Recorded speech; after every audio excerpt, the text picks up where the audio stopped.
오늘 시험에는 창세전에 주신 아들의 영광을 보고 이 제목으로 하나님의 말씀을 살펴보도록 하겠습니다.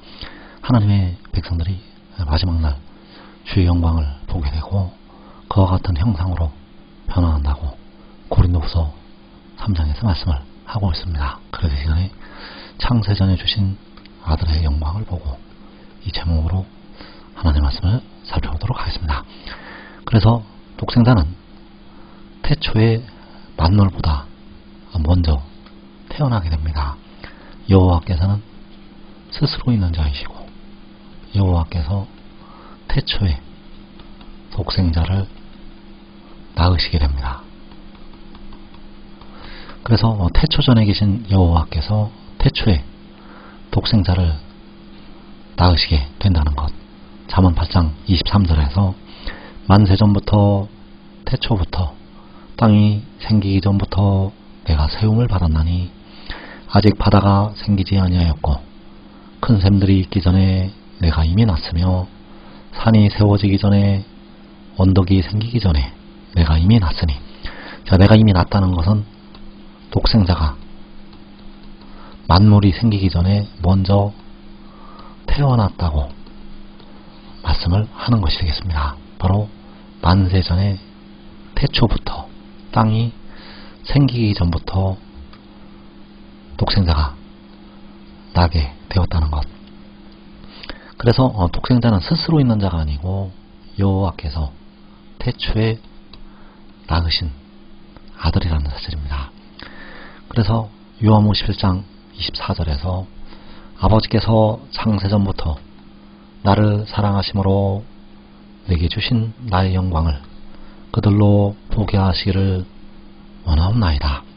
자, 창세전에 아버지께서는 창세전에 그 아들을 낳으시고 그 아들에게 영광을 주셨다고 말씀을 하고 있습니다. 아버지께서 창세전부터 나를 사랑하심으로 아들에게 주신 아들의 영광. 그래서 창세전에 땅이 생기기 전에 바다가 생기기 전에 바로 태초에 아버지께서는 그 아들에게 영광을 주셨다고 말씀을 하고 있습니다. 그래서 아버지께서 창세전부터 아들에게 주신 영광, 그 영광이 마지막에 백성들에게 보이게 됩니다. 그래서 요한복음 17장 5절에서 아버지여 창세전에 내가 아버지와 함께 가졌던 영화로서 지금도 아버지와 함께 나를 영화롭게 하옵소서. 자, 창세전은 바로 태초가 되겠고 태초에 독생자가 아버지와 함께 가졌던 영화. 그래서 이 영화는 창세전부터 그 아들을 사랑하셔서 그 아들에게 주신 영광이라는 사실입니다. 그래서 창세전에 독생자가 만군의 여호와 하나님과 함께 가졌던 영화, 그 영화로서 지금도 아버지와 함께 나를 영화롭게 하옵소서.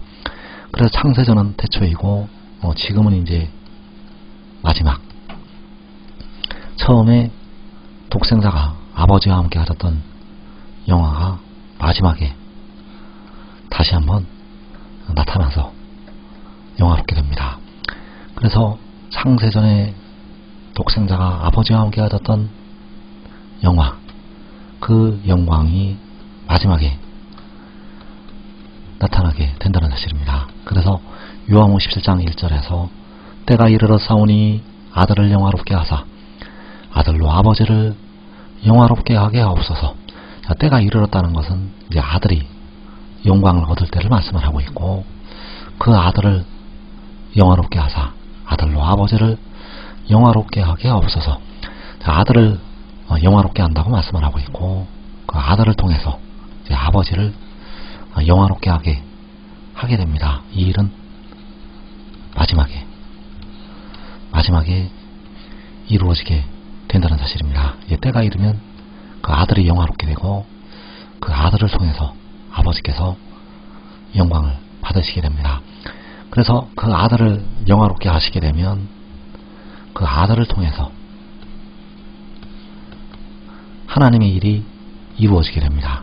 자, 하나님의 일이 이루어지게 되는데 이 일은 하나님의 백성들이 그 아들을 믿고 영생으로 들어가는 것, 이 일은 아버지께서 아들에게 하라고 명하신 일이 되겠고 그 일을 이루어서 아버지께서 영화롭게 되시게 됩니다. 왜냐하면 영생을 얻은 백성들이 모두 일어나서 아버지를 찬미하기 때문입니다.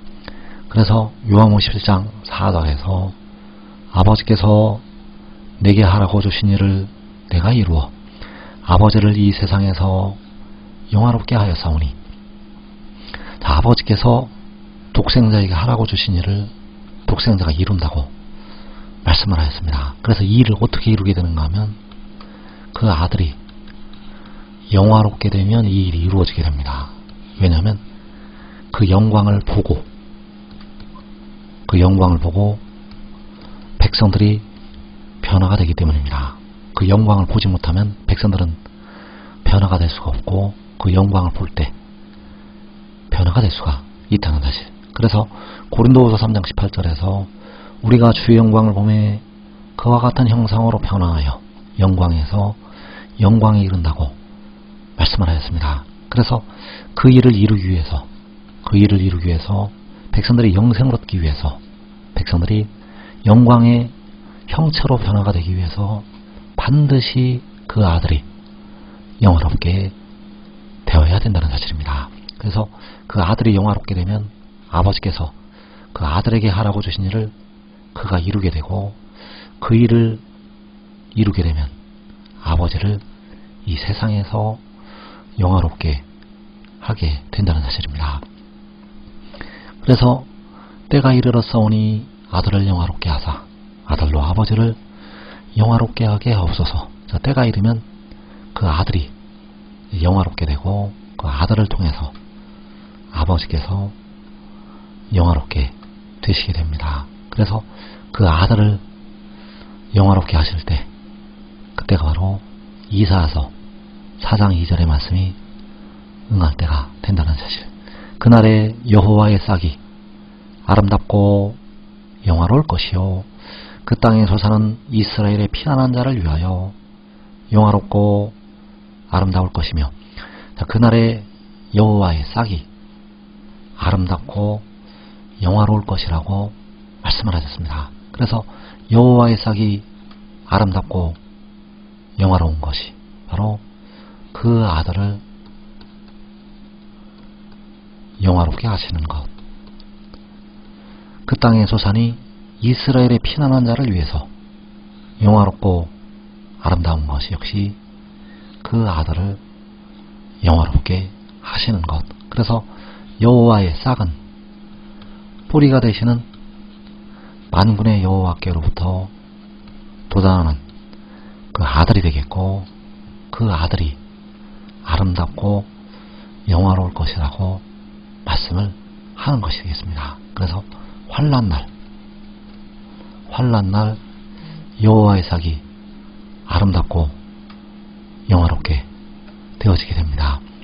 그래서 그날에 여호와의 싹이 아름답고 영화로울 것이라고 말씀을 하고 있는데, 그 아들이 영화롭게 되면 가장 먼저 의의 나무들이 아름답게 됩니다. 그 아들이 영화롭게 되면 먼저 의의 나무들이 백성들보다 먼저 영생으로 들어가게 됩니다.